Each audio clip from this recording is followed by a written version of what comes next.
바울은 소아시아 지방에서 제1차, 2차 선교 여행을 통해서 복음의 씨앗들을 뿌렸습니다. 그리고 그 복음의 씨앗들이 어떻게 움트고 어떻게 자라는지 궁금할 뿐만 아니라 복음 전파의 열정 때문에 그가 가만히 앉아 있을 수가 없어서 안디옥 교회에 당신을 파송한 안디옥 교회의 선교 보고를 마칩니다. 제2차 선교 보고를 마치고는 쉴짬이 없이 곧바로 다시 선교 현장으로 뛰쳐 달려갑니다. 바울의 3차 전도 여행이 시작된 것입니다. 바울은 다시 소아시아의 길리기아와 부르기아 지역을 방문하면서 성도들을 격려했습니다. 사도행전 18장 22절로 23절입니다. 안디옥으로 내려가서 얼마 있다가 떠나 갈라디아와 부르기아 땅을 차례로 다니며 모든 제자를 굳게 했다고 말씀합니다. 그리고 19장 1절로 넘어옵니다. 바울은 에베소로 들어갑니다. 아볼로가 고린도에 있을 때에 바울이 이지방으로 다녀 에베소에 와서 어떤 제자들을 만났더라. 사도 바울에게 복음을 받지 않은 제자들이기 때문에 어떤 제자들이라고 표현하고 있습니다. 바울은 이 에베소에서 몇몇 그리스도의 제자들을 만났는데 그들의 신앙생활에서 뭔가 다른 것을 발견합니다. 거듭난 그리스도인들이 어떤 이들과 대화를 해보면 그렇지 못한 사람들에게서 그 뭔가의 차이점을 느끼게 되고 발견하게 됩니다. 그래서 바울은 그들에게 단도직입적으로 묻습니다. 너희가 믿을 때에 성령을 받았느냐? 한번 따라서 하십시다. 너희가 믿을 때에 성령을 받았느냐? 사도의 질문에 대해서 그들은 아니라 우리는 성령의 계심도 듣지 못했다. 무슨 세례를 받았느냐? 예, 저는 요한의 세례를 받았을 뿐입니다. 요한의 세례가 무엇입니까? 요한의 세례는 사람의 죄를 강조하여서 복음의 필요성을 절실하게 깨닫게 하는 세례입니다. 내가 죄인이구나. 예수 그리스도를 믿어야 사는구나. 이 사실을 깨닫게 하는 것이 요한의 세례라는 것입니다. 요한복음 1장 23절 말씀입니다.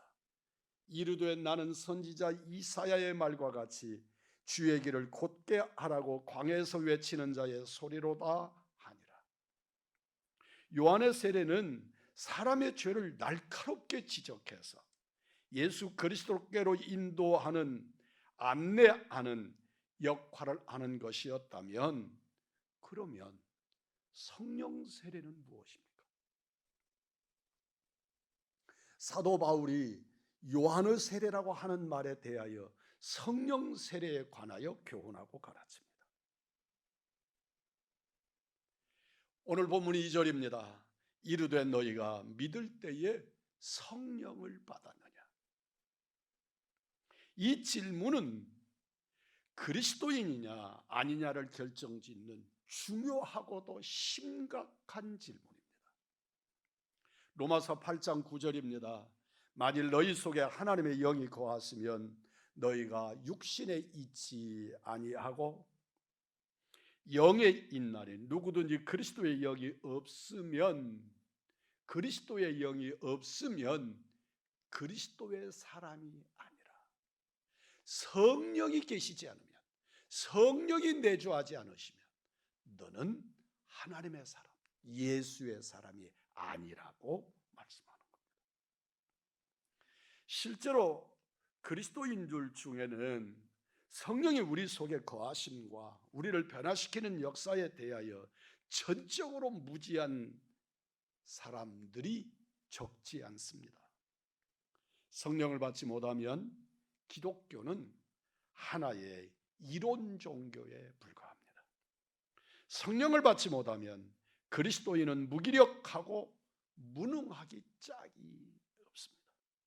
세상에서의 적응력도 떨어지고 그리고 그 속에서 성취도 할 수 없는 아주 무능한 그리스도인이 되고 마는 겁니다. 사랑하는 성도 여러분, 성령 충만 받기를 우리 주 예수 그리스도의 이름으로 축복합니다. 여러분이 예수님을 믿지 않는다는 것이 아닙니다. 여러분이 십자가의 부활과 재림을 안 믿는다는 것도 아닙니다. 여러분이 여러분의 지성과 의지와 노력으로 기독교의 복음의 진리를 이해하고 받아들이고 믿는 것하고 성령 받아서 성령님으로 믿는 것하고는 질적으로도 내용으로도 다릅니다.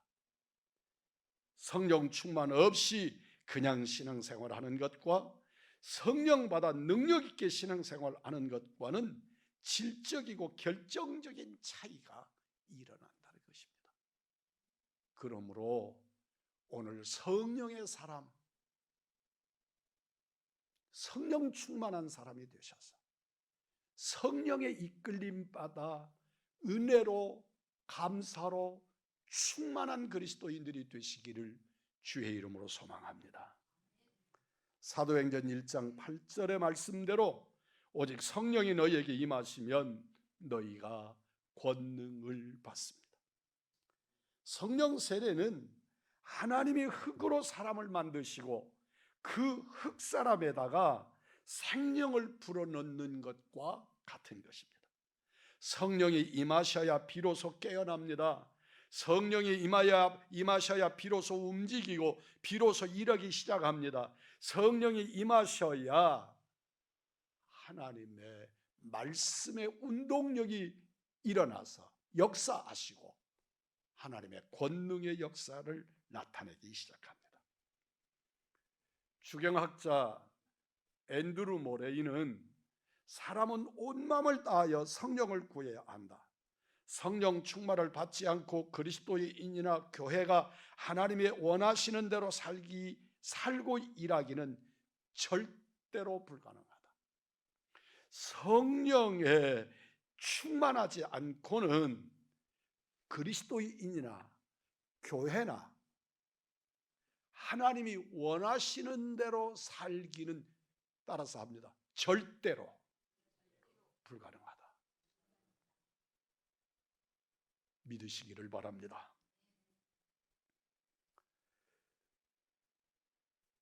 성령님이 오시기를 간절히 사모하는 심령에 우리 성령님은 임재하십니다.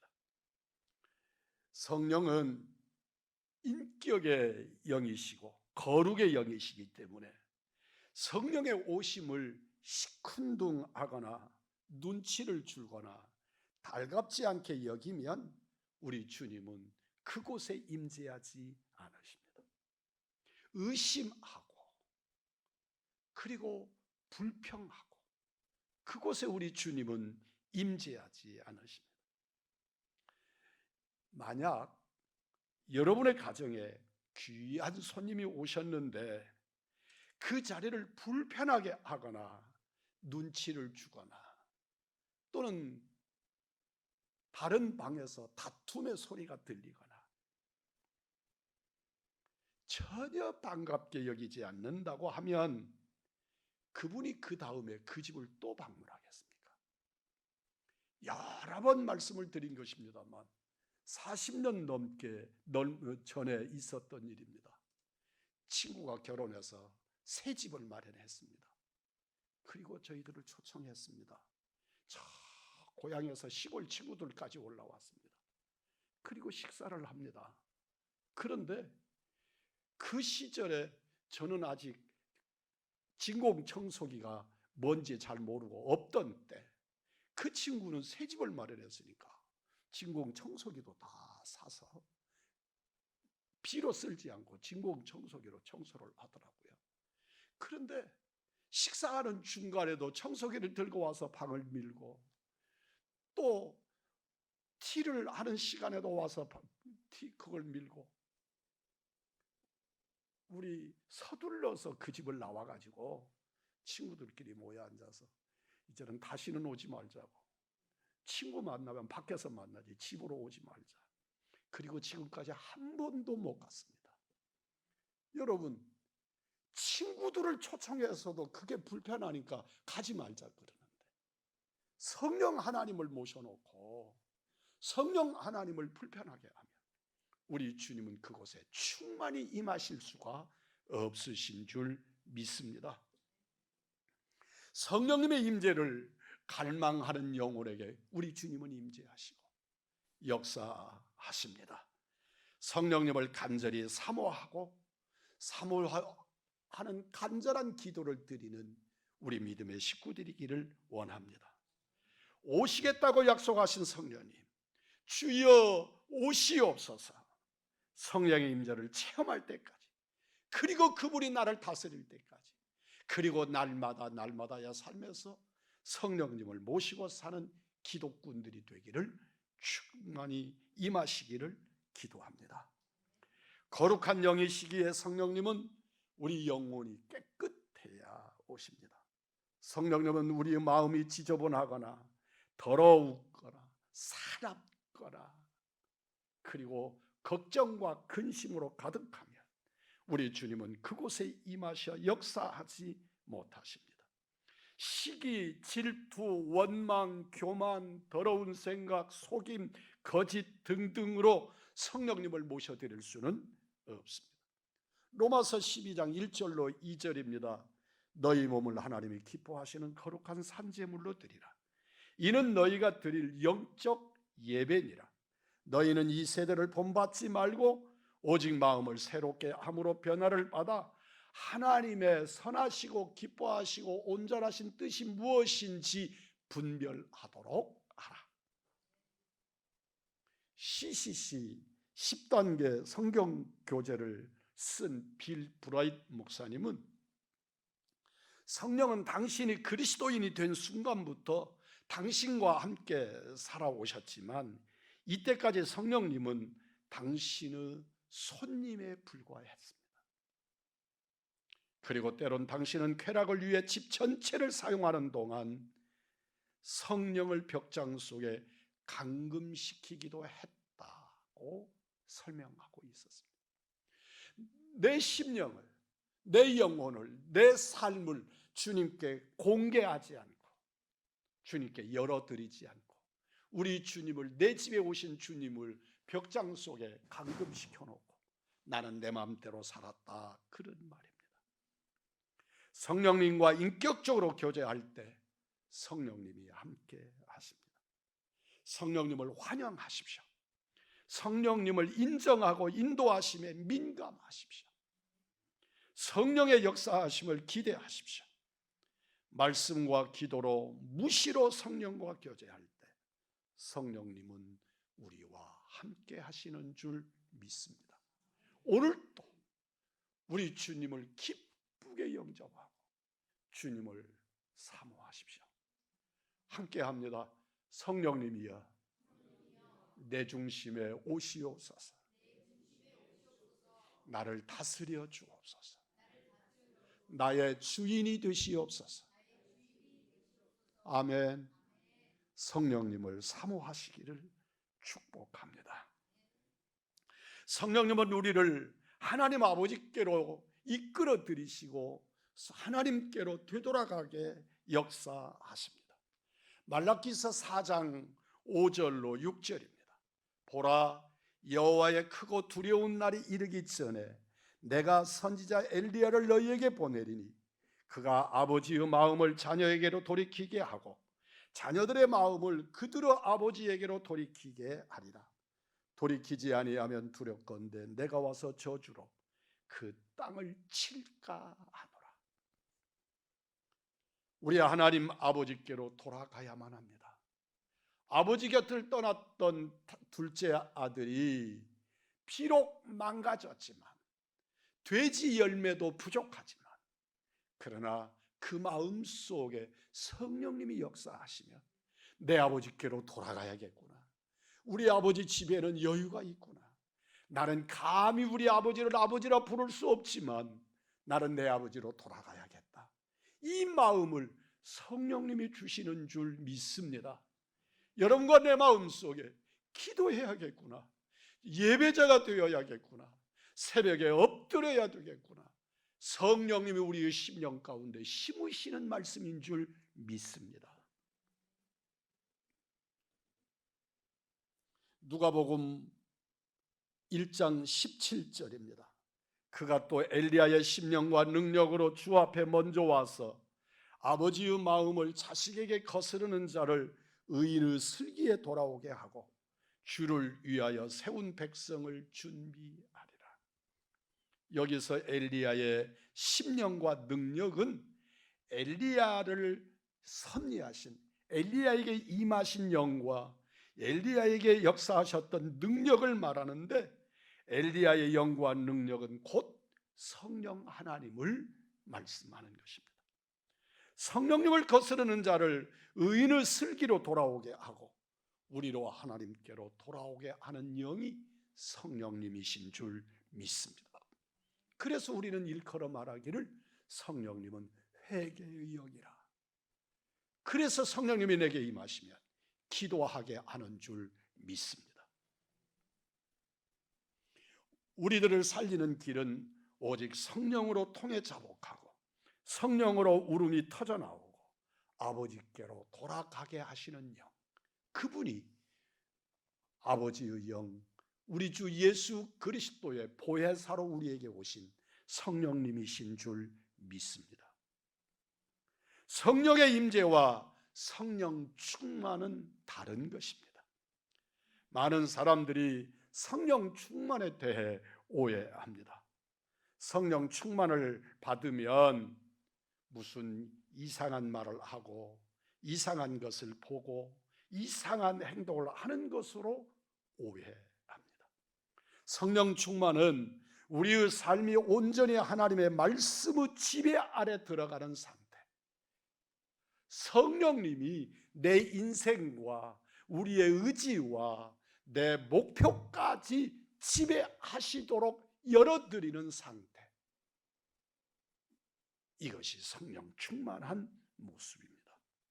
내 뜻, 내 고집, 내 생각은 깨어지고 하나님의 뜻이 내 삶을 온전히 주장하는 상태를 성령 충만한 상태라고 말하는 것입니다. 물론 성령님이 내게 오시어서 충만하면 은사도 받고 방언도 하고 복음도 전하고 사명에 충성하기도 하는 것입니다. 에베소서 5장 18절입니다. 술 취하지 말라, 이는 방탕한 것이니 오직 성령으로 충만을 받아라. 아멘.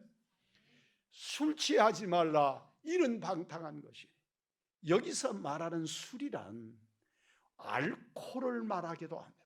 문자적으로 알코올입니다. 그런데 실제로적으로 이 말씀이 우리에게 주는 술은 나를 정신을 혼미하게 하는 그 모든 것들을 의미합니다. 내가 말씀 위에 더 깊이 빠져 있는 것들, 그것에 취해서 내 정신을 놓게 하는 것들, 모든 것들을 술이라고 표현합니다. 이는 방탕한 것이니 오직 성령으로 충만함을 받으라. 우리 의왕중앙교회 성도들이 성령 충만하시기를 주님의 이름으로 축복합니다. 바울은 성령 충만한 상태를 술 취한 상태와 비교하면서 말씀하고 있습니다. 술 취하면 겁이 없어지듯이 성령 충만하면 우선 겁이 없어집니다.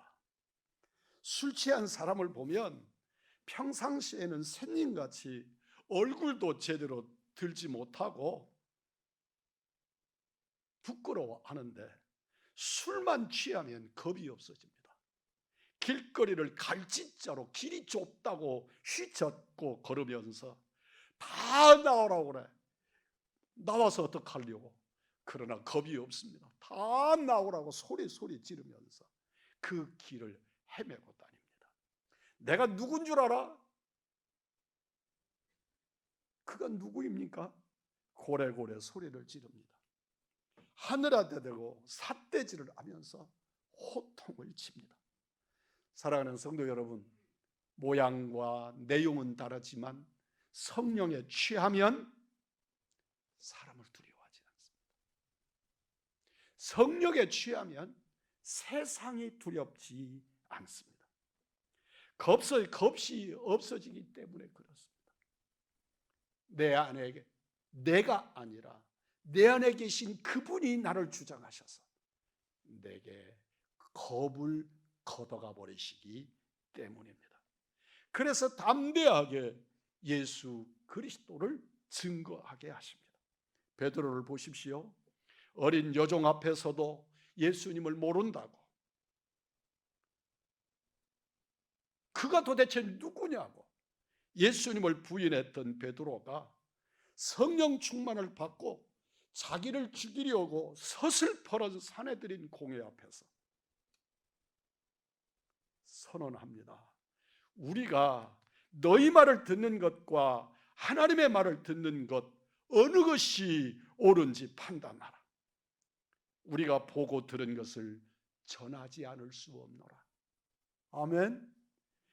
두려움에 떨어서 덜덜 떨고 재판정 가까이도 나가지 못하던 베드로가 담대하게 내가 너희들 말 듣는 것과 주 예수 그리스도의 복음을 전하는 것 어느 것이 옳은가 네가 판단해라. 나는 보고 들은 것 그리고 내게 임하신 성령의 역사로 예수 그리스도의 복음을 전하겠다고 외치고 있는 베드로를 발견하게 됩니다. 이 자리에 계신 우리 우왕중왕의 사랑하는 여러분이 다 베드로처럼 되기를 원합니다. 성령 충만하면 말이 많아집니다. 술 취한 사람은 말이 많습니다. 평소에 말을 못하고 가슴에 묻어두었던 얘기를 술 취하면 다 쏟아놓습니다.